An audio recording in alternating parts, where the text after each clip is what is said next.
Hello दोस्तों, मैं हिमेश यादव आप लोगों को अपनी YouTube channel math by Himesh sir में स्वागत करता हूं। दोस्तों, हम कल पढ़ रहे थे चतुर्भुज के प्रकार, उसी को आगे करते। हमने आपको पढ़ाया था वर्ग, आयत और इसके बाद समचतुर्भुज और समांतर चतुर्भुज। अब हम बात करते हैं समलंब क्या होता है। समलंब चतुर्भुज चतुर्भुज तो समलंब चतुर्भुज क्या होता है? ऐसा चतुर्भुज जिसकी दो भुजाएं समांतर तथा दो भुजाएं असमांतर होती। ऐसा चतुर्भुज दो भुजाएं दो भुजाएं समांतर, दो भुजाएं क्या हो? समांतर तथा दो भुजाएं असमांतर। दो भुजाएं क्या है? ये दोनों समांतर भुजाएं और दो भुजाएं क्या हो? असमांतर हो। उसे हम क्या बोलते हैं? समलंब बोलते हैं। ए बी सी और D, A B C D एक क्या है? समलंब। तो समलंब क्या होता है? ऐसा चतुर्भुज जिसकी दो भुजाएं समांतर तथा दो भुजाएं क्या हो? असमांतर हो, उसे हम क्या बोलते हैं? समलंब बोलते हैं। अब समलंब में प्रमेय कैसे आता है? तो ऐसा चतुर्भुज जिसकी दो भुजाएं समांतर तथा दो असमांतर होती, भुजाएं हो, उसे हम क्या बोलते हैं? समलंब बोलते हैं। अब समलंब में क्वेश्चन कैसे आते हैं? बहुत क्वेश्चन आते हैं। जैसे इसके ये विकर्ण हो गए, इसके विकर्ण क्या हो गए? इसके विकर्ण हो गए। तो समलंब चतुर्भुज के विकर्ण देखते हैं। तो इसके विकर्ण AC एंड DB या BD है। इसके विकर्ण क्या है? AC और DB है। अब इसमें क्या खासियत होती है? इसके जो विकर्ण होते हैं एक दूसरे को समान अनुपात में काटते हैं, या हम ऐसे भी कह सकते हैं त्रिभुज AOB समरूप है त्रिभुज DOC के। तो आपको समरूपता हमने बताई थी, जब हमने आपको ट्रायंगल बताया था तो वहां पे हमने समरूपता भी बताई थी। तो त्रिभुज AOB समरूप है त्रिभुज DOC के। अब हम कहेंगे AO, अब इसकी प्रमेय यही इंपॉर्टेंट है, AO अपॉन OC बराबर होता है OB अपॉन OD। ये आपको याद रखना है। अब क्वेश्चन कैसे आते हैं? एक x दे दे, एक 5 दे दे, ये x-2 दे दिया, ये 4 दे दिया और आपसे कह दिया x की वैल्यू बता दो या AO विकर्ण बता दो। तो इनका विकर्ण का अनुपात जो होता है वो समान अनुपात होता है या बराबर होता है। तो AO अनुपाते OC, OB अनुपाते OD, ये आपस में क्या होते हैं? बराबर होते हैं। ये समलंब चतुर्भुज से क्वेश्चन यहां से आते हैं। इतना आप नोट डाउन करो, फिर आगे चलते हैं।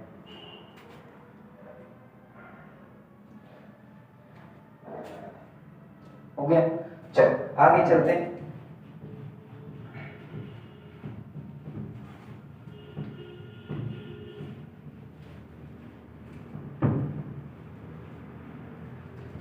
अब ये चतुर्भुज से हमने आपको टाइप बता दिए, ये सारे टाइप आपके हो गए।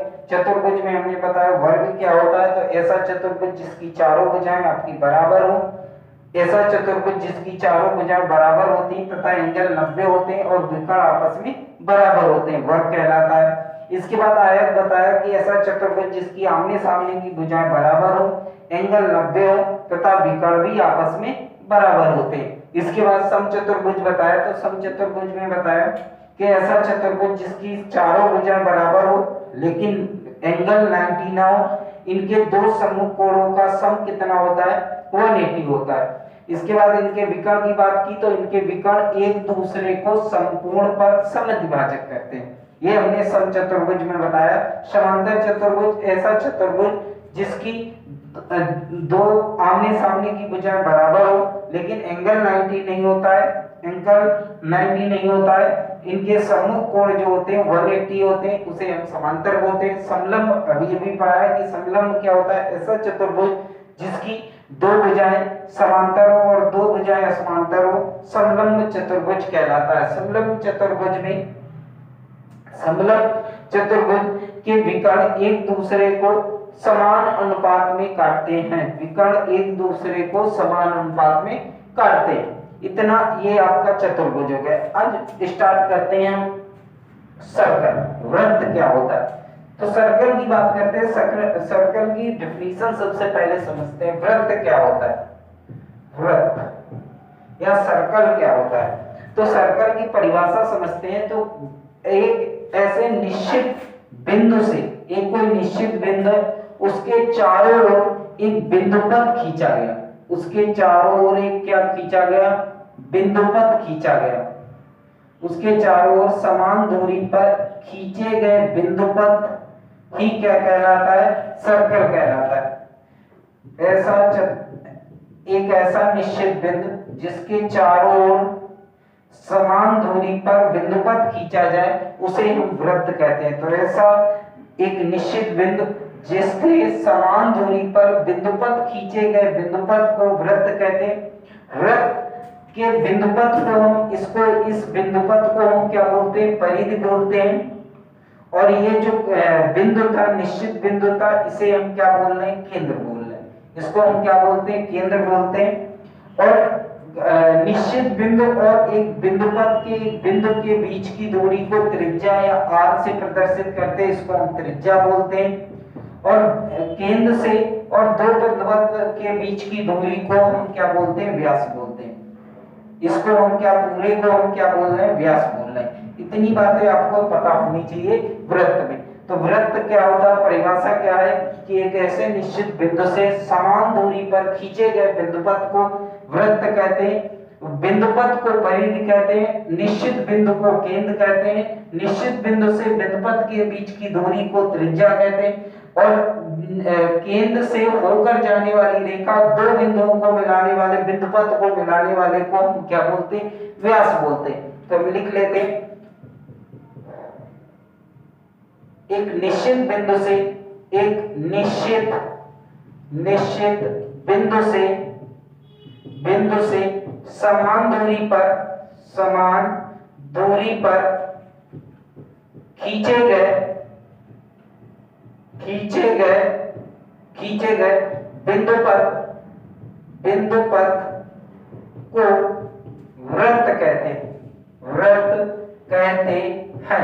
वृत्त कहते हैं। आगे बिंदुपथ या निश्चित बिंदु को केंद्र कहते हैं। बिंदुपथ को परिधि कहते हैं। और निश्चित बिंदु से और बिंदु के बीच की दूरी को, निश्चित बिंदु से किसी बिंदुपथ के बिंदु के बीच की दूरी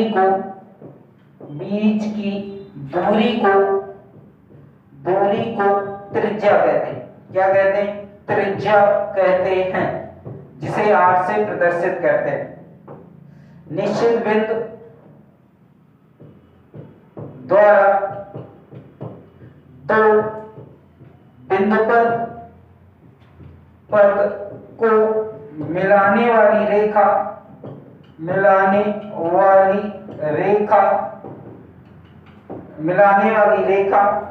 व्यास कहलाती है, जिसे डी से प्रदर्शित करते हैं, व्यास कहलाती है। ये आपकी 4-5 डेफिनेशन हो गई। एक तो वृत्त की डेफिनेशन हो गई कि एक निश्चित बिंदु से समान दूरी पर खींचे गए बिंदुपथ को हम क्या बोलते हैं, वृत्त बोलते हैं। निश्चित बिंदु को केंद्र बोलते हैं, बिंदुपथ की परिधि, बिंदुपथ को परिधि कहते हैं। निश्चित बिंदु से किसी बिंदुपथ के बिंदु के बीच की दूरी को त्रिज्या कहते हैं। और निश्चित बिंदु द्वारा निश्चित बिंदु द्वारा बिंदुपथ को मिलाने वाली रेखा व्यास कहलाती। दो बिंदुओं को मिलाने वाली रेखा क्या कहलाती? व्यास कहलाती। इतना आप नोट डाउन कर लो, फिर आगे चलते हैं।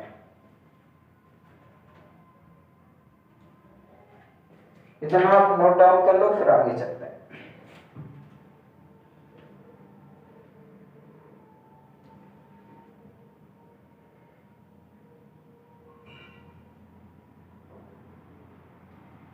हो गया? चल,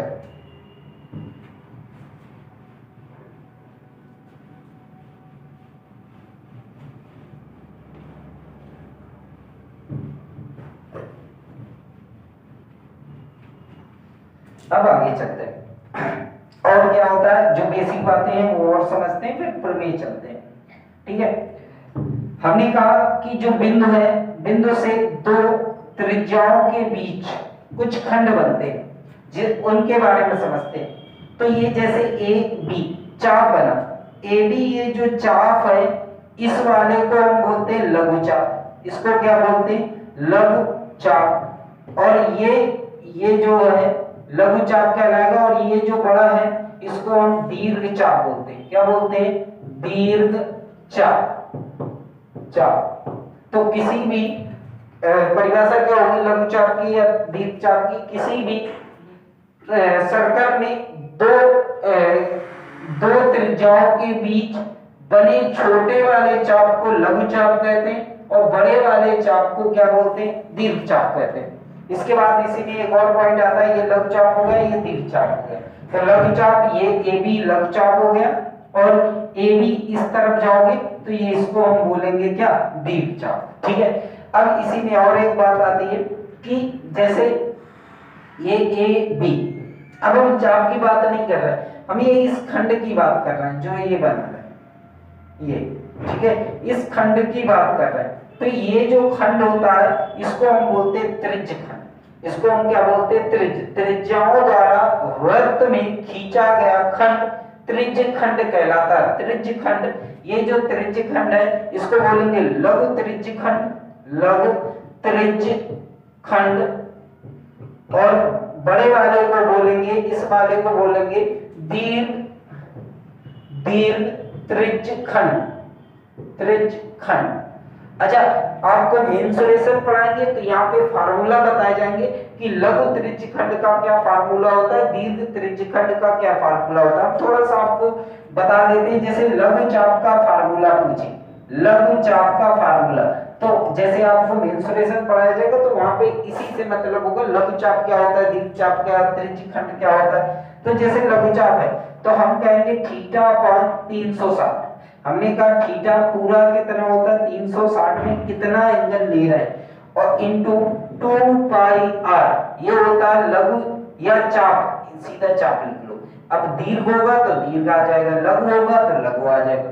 लेकिन त्रिज्य खंड की बात करेगा तो त्रिज्य खंड जो होता है, त्रिज्य खंड जो होता है वो होता है theta upon 360 into theta upon 360 into पाई r स्क्वायर, ये होता है त्रिज्य खंड। तो ये आपको जब मेंसुरेशन पढ़ाया जाएगा तो वहां पे ये फार्मूला बताए जाएंगे, थीटा अपॉन 360 पाई r स्क्वायर। यहाँ पे चाप बराबर होता है थीटा अपॉन 360 इनटू 2 पाई r, ये होता है। तो इतना आप नोट डाउन कर लो।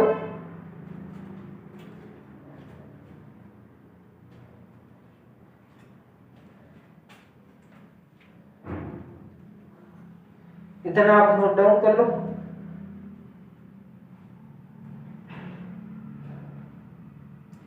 तो त्रिज्याओं के द्वारा जो चाप बनता है उसे लघु चाप, इस वाले को दीर्घ चाप, और त्रिज्याओं द्वारा जो खंड बनता है उसे हम लघु त्रिज्य खंड, और इस वाले को, बड़े वाले को हम बोल रहे हैं दीर्घ त्रिज्य खंड। अब आगे चलते हैं, रब कर दे। चल, अब इसकी प्रमेय आती है और यहां से सबसे ज्यादा क्वेश्चन पूछे जाते हैं। अब हम प्रमेय की बात करते हैं। तो सबसे पहली प्रमेय आती है, किसी भी सर्कल की कोई जीवा खींची जाती है। किसी भी सर्कल में, जैसे हमने कहा ये केंद्र O है, केंद्र का किसी भी त्रिभुज का केंद्र क्या O है, और इस पर एक जीवा खींची गई AB। तो किसी भी सर्कल की जीवा खींची गई AB, तो जीवा पर केंद्र द्वारा डाली गई रेखा सदैव परपेंडिकुलर होती है, लंब होती है। तो जीवा पर डाली गई केंद्र द्वारा रेखा सदैव लंब होती है। तो पहली प्रमेय आती है, पहला पॉइंट आता है कि वृत्त की जीवा पर केंद्र द्वारा डाली गई रेखा लंब होती है। पहला पॉइंट आ गया कि किसी भी जीवा पर केंद्र द्वारा डाली गई रेखा क्या होती है, हमेशा सदैव परपेंडिकुलर होती है, लंब होती है। इसी में एक और पॉइंट आता है कि ये जो हमने कहा, जो ये जीवा है, ये भी जो जीवा है, ये केंद्र से ये परपेंडिकुलर डाला गया, तो सदैव जीवा को 2 बराबर भागों में बांट देता है। जीवा को सदैव 2 बराबर भागों में बांट देता है। इंपॉर्टेंट है कि वृत्त की जीवा पर केंद्र द्वारा डाली गई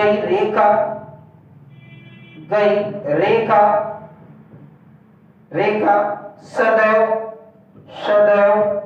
जीवा को 2 बराबर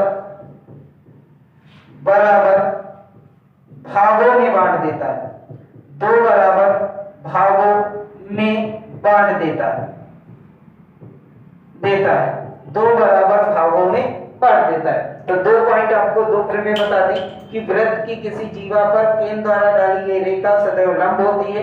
वृत्त की जीवा पर केंद्र द्वारा डाले गए रेखा सदैव जीवा को 2 बराबर। तो लिखना चाहो तो लिख सकते हो AM बराबर होगा MB के। AM बराबर होगा MB के। यहां से क्वेश्चन आपको एसएससी में बहुत देखने को मिलते हैं। कितना आप नोट डाउन करो।